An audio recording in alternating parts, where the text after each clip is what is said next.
দুপুর বন্ধুরা, কেমন আছো? আশা করি ভালো আছো। তো আজকে দুপুরে খাওয়া দাওয়া করতে বসে পড়লাম। তো দেখো কী কী দিয়ে খাওয়া দাওয়া করছি।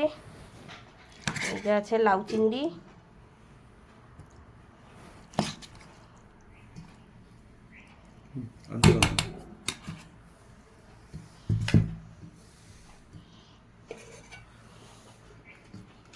এখানে আছে মুসুরির ডাল সিদ্ধ, কাঁচা লঙ্কা কাঁচা তেল দিয়ে